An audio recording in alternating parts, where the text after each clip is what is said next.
Hello guys, welcome back to my YouTube channel. स्वागत है आप सभी का हमारे यूट्यूब चैनल पर। तो आज के इस वीडियो लेक्चर में मैं आपको पढ़ाने वाला हूँ मोस्ट इंपॉर्टेंट इडियम्स, जो कि एसएससी के एग्जाम में कई बार पूछा गया है। और इसे हम पढ़ने वाले हैं इंग्लिश ब्लैक बुक से। और ये होने वाला है इसका सेट नंबर थर्ड, जिसमें हम 21 से लेकर के 30 तक के इडियम्स को कवर करेंगे। बाकी इसका पीडीएफ लेना है तो हमारे इस टेलीग्राम चैनल से जुड़ जाएगा, आपको इसका फ्री पीडीएफ प्रोवाइड कर दिया जाएगा। तो चलिए बिना टाइम वेस्ट किए वीडियो की शुरुआत करते हैं। पहला इडियम्स आपके सामने है, लीव नो स्टोन अनटर्न्ड, यानी हर संभव प्रयास करना। अब इसको याद कैसे करेंगे, क्योंकि इस वीडियो को बनाने का एकमात्र मकसद होता है कि आपको याद कराना। देखो, लीव का मतलब क्या होता है? लीव का मतलब होता है छोड़ना, और स्टोन का मतलब क्या होता है? पत्थर। और टर्न का मतलब होता है पलटना, और अनटर्न का मतलब होता है ना पलटना।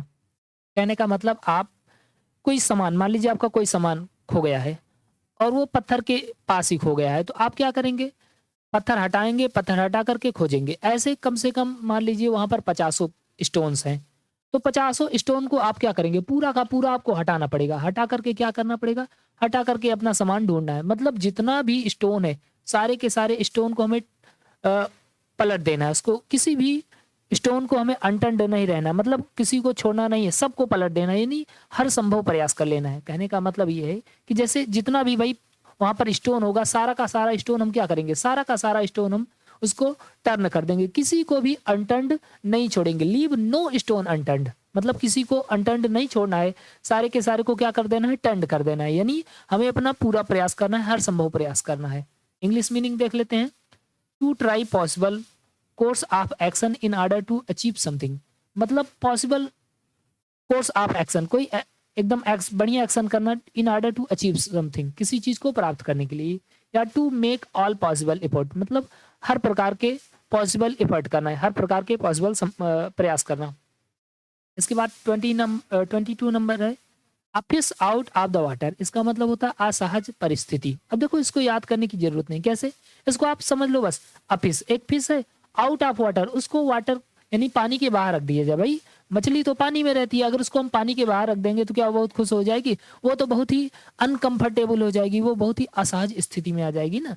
तो अगर किसी फिश को हम पानी के आउट रख देंगे, यानी उसके बाहर रख देंगे, तो वो जो फिश होगी वो क्या हो जाएगी? परेशान हो जाएगी, अनकंफर्टेबल हो जाएगी, यानी असहज स्थिति में आ जाएगी। तो ऑफिस आउट ऑफ वाटर का मतलब हो जाएगा असहज स्थिति। इंग्लिश में देख लेते हैं, एन अनकंफर्टेबल पोजीशन, मतलब अनकंफर्टेबल पोजीशन वही। एन अनफैमिलियर सर्कमस्टेंसेस, मतलब एक ऐसी स्थिति में आ गए हैं जो फैमिलियर नहीं है, मतलब अनजानी चीज है वो। ठीक है, चलिए अगला इडियम्स देख लेते हैं। अगला इडियम्स हमारे सामने है, आ स्टोन थ्रो अवे, यानी थोड़ी दूर पर। इसको याद कैसे करेंगे? मान लीजिए आप बड़ा सा एक स्टोन लेते हैं और इस स्टोन को आप फेंकना चाहते हैं। भाई मान लीजिए आप यहाँ पर हैं, ओके। अब किसी तरीके से आप इस स्टोन को उठा लिया बाहुबली बन करके, और उठा करके आप कितनी दूर फेंकेंगे? ज़्यादा से ज़्यादा यहाँ तक जाएगा। हो सकता है कि आपका, आप फेंके हैं तो 1 आध मीटर, 2 मीटर, 4 मीटर, 10 मीटर। अब ऐसा तो है नहीं कि आपको स्टोन फेंकेंगे और स्टोन फेंक देंगे तो सीधा 1 किलोमीटर चला जाएगा। तो कोई भी अगर स्टोन को हम थ्रो करेंगे तो वो कहाँ जाएगा? बहुत दूर थोड़ी ना जाएगा, थोड़ी ही दूर पर जाएगा, ज़्यादा दूरी नहीं जाएगा। ऐसे याद कर लेंगे कि किसी स्टोन को अगर हम थ्रो करेंगे तो वो बहुत ज़्यादा दूरी नहीं जाएगा, थोड़ी दूर तक जाएगा। यानी अ शॉर्ट डिस्टेंस, बहुत ही कम डिस्टेंस तक जाएगा। अगला इडियम्स देख लेते हैं। अगला इडियम्स है 24 number, at the drop of the head a dime, यानी बहुत तेजी से। अब इसको याद कैसे करेंगे? देखो, ड्रॉप का मतलब क्या होता है? ड्रॉप का मतलब होता है गिरना, और हेड का मतलब क्या होता है? टोपी। मान लीजिए आप टोपी पहने हुए हैं और किसी से शर्त लगाते हैं कि देखो, मैं जब टोपी पहना हुआ हूँ जो, इस टोपी को नीचे गिराऊंगा और तुम्हें यहाँ से दौड़ करके जाना है और यहाँ तक आ जाना है। मतलब टोपी गिरने से पहले आपको क्या करना है? दौड़ करके आ जाना है। तो जब भाई कोई व्यक्ति सुनेगा कि भाई इस टोपी को नीचे गिरने से पहले मुझे यहाँ से जाना है, और जाकर ज़्यादा दूर नहीं जाना है, थोड़ी दूर जाना है, जा करके वापस आ जाना है, तो बताओ क्या धीरे धीरे जाएगा? कि वो तो तुरंत जाएगा, तुरंत आ जाएगा ना। तो जैसे ही हैट ड्रॉप, यानी टोपी नीचे गिरेगी, और टोपी नीचे गिरने से पहले ही हमें क्या करना है? भाग करके आना है, यानी बहुत तेजी से आना है।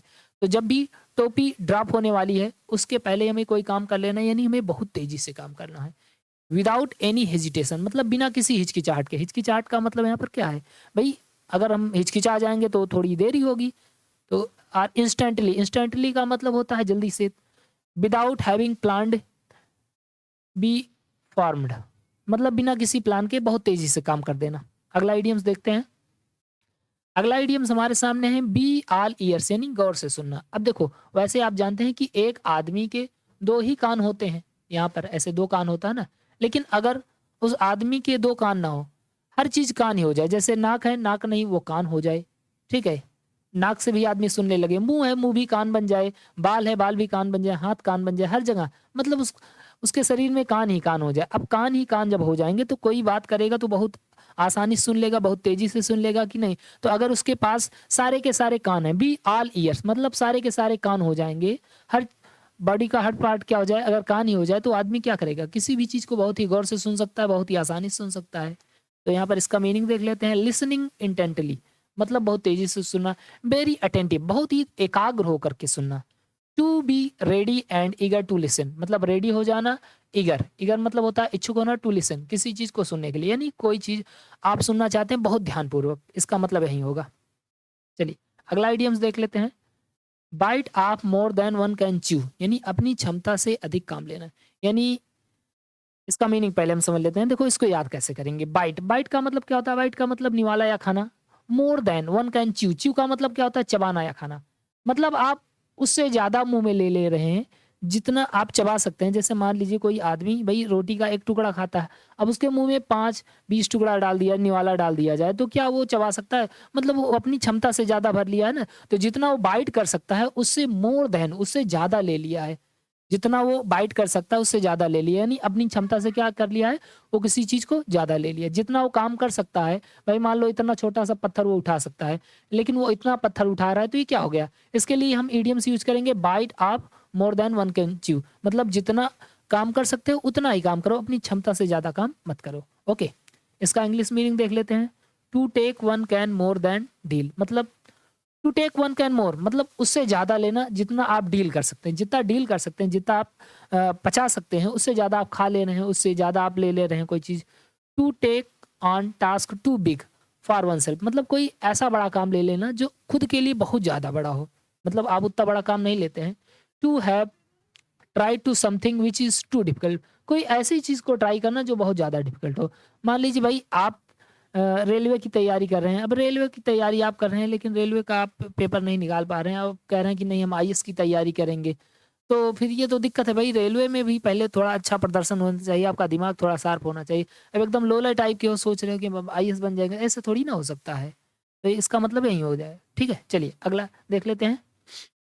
अगला है बाय फिट्स एंड स्टार्स यानी अनियमित रूप से। इसको याद कैसे करेंगे? देखो स्टार से याद करेंगे इसको।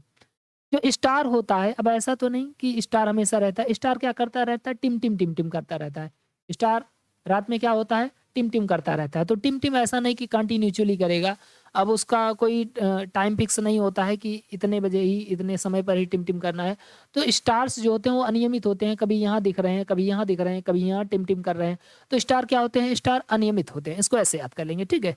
स्टार क्या होते हैं? अनियमित होते हैं, कभी भी टिम टिम कर सकते हैं, कहीं पर निकल सकते हैं। अब आसमान में देखेंगे तो कभी स्टार इधर निकला है, तो कभी कभार देखेंगे इस एरिया में कोई स्टार है नहीं निकला, यहाँ पर दिखता रहता है, तो ऐसे हो जाता है। तो स्टार क्या होता है? अनियमित होता है, यानी अनस्टडी मतलब स्थिर ना होना।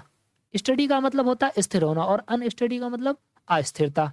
और इरेगुलरी मतलब रेगुलरली का मतलब होता है निरंतर, और इरेगुलरली का मतलब क्या हो जाएगा? अनियमित रूप से। चलिए अगला देख लेते हैं। अगला है कॉक एंड बुल स्टोरी यानी झूठी कहानी। अब इसको याद कैसे करेंगे? देखो इसके लिए आपको एक कहानी ही पढ़ना पड़ेगा। कॉक कॉक का मतलब क्या होता है? कॉक का मतलब होता है मुर्गा, और बुल का मतलब क्या होता है? सांड। मान लीजिए आपको मैं एक कहानी बता रहा हूँ कि एक था कॉक यानी एक था मुर्गा, एक था बुल, एक था सांड। एक दिन दोनों के बीच में हो गया युद्ध, और जब दोनों के बीच में युद्ध हो गया तो मुर्गे ने सांड को उठा उठा के पटका और सांड बेचारा मर गया। अब आप कहोगे सर जी ये कैसी कहानी बता रहे हो, मुर्गा कैसे सांड को पटक सकता है? ये तो आप झूठी कहानी बता रहे हो ना। तो हाँ झूठी कहानी है, क्योंकि इसको याद करने के लिए ऐसे कॉक एंड बुल स्टोरी मतलब कॉक ने बुल को क्या किया? उठा उठा के पटका। ये कहानी कैसी है? ये जो स्टोरी मैं आपको बता रहा हूँ ये झूठी है, तो इससे याद कर लेंगे झूठी कहानी यानी false story.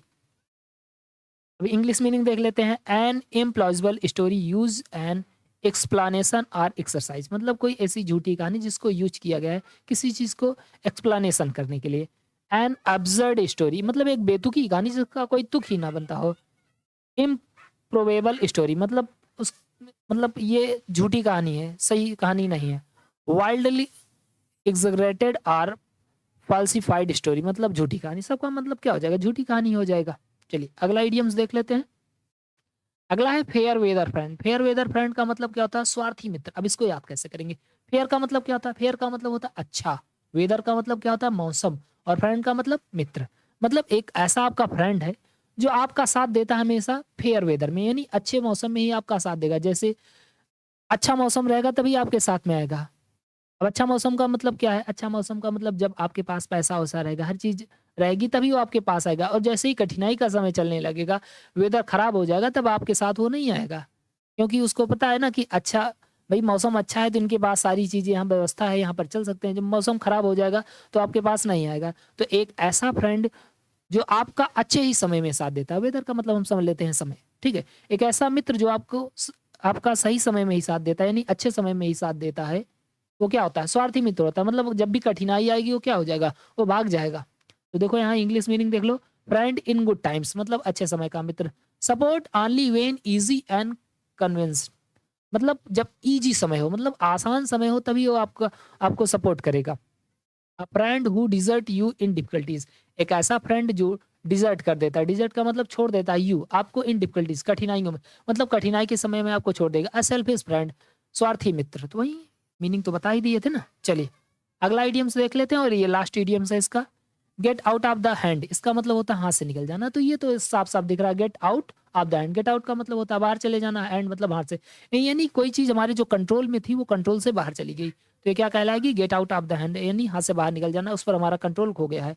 To became uncontrollable, यानी अब उस पर हमारा कंट्रोल नहीं रह गया है। Gate out of the control यानी कंट्रोल से बाहर हो जाना। तो चलिए एक बार जल्दी से पूरे का रिवीजन कर लेते हैं। तो हम लोग 21 से पढ़ रहे हैं।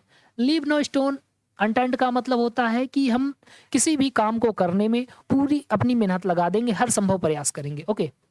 और फिश आउट ऑफ वाटर का मतलब एक ऐसी स्थिति जिसे आदमी सहन नहीं कर सकता, मतलब वो अनकंफर्टेबल पोजीशन है। इसके बाद ये है आपके सामने अ स्टोन थ्रो अवे, मतलब अगर हम किसी स्टोन को थ्रो करेंगे तो क्या जाएगा? वो बहुत दूर थोड़ी ना जाएगा, बहुत ही नज़दीक ही रहेगा, तो बहुत ही नज़दीक। Eight the drop of the hat, इसका मतलब क्या हो जाएगा? मतलब कोई ऐसा काम करेंगे जो बिना हिचकिचाहट के होगा और बहुत जल्दी से हो जाएगा। इसके बाद बी ऑल ईयर्स का मतलब क्या होता है? मतलब हमारे कान ही कान हो जाएँगे, यानी हम किसी बात को बहुत ही ध्यान से सुनेंगे, अटेंटिवली सुनेंगे। उसके बाद बाइट मोर देन वन की कैन च्यू, इसका मतलब है कि किसी काम को किसी ऐसे काम को ले लेना जो हमारी क्षमता से ज़्यादा है, मतलब हम उसे नहीं कर सकते लेकिन फिर भी हमने उसे ले लिया हुआ है। इसके बाद बाइफिट्स एंड स्टार का मतलब तो अनियमित ही होगा, मतलब कंटिन्यूअसली ना चलने वाला। उसके बाद कॉक एंड बुल स्टोरी यानी झूठी कहानी, तो कॉक और बुल की कहानी मैंने आपको बता ही दिया है। इसके बाद फेयर वेदर फ्रेंड मतलब एक ऐसा फ्रेंड जो केवल अच्छे समय में साथ देता है, यानी वो स्वार्थी है। उसके बाद लास्ट है gate out of the hand, इसका मतलब होता है हाथ से निकल जाना। हाथ से निकल जाने का मतलब अब हमारा उस पर कंट्रोल नहीं रह गया। तो गाइज़ अगर वीडियो पसंद आए तो प्लीज़ वीडियो को लाइक करें, नए हो तो चैनल को ज़रूर सब्सक्राइब करें। बाकी मैंने वन वर्ड सब्स्टिट्यूशन का जो 200 मोस्ट इम्पोर्टेंट इडियम्स है, वन वर्ड सब्स्टिट्यूशन है, उसको भी मैंने पढ़ा दिया। उसका मैंने आपको प्लेलिस्ट भी तैयार करके दे दिया हो, तो आप वहाँ से भी पढ़ सकते हैं। बाकी इसका पीडीएफ लेना है तो हमारे इस टेलीग्राम चैनल से जुड़ जाइएगा। Thank you so much. जय हिंद, जय भारत।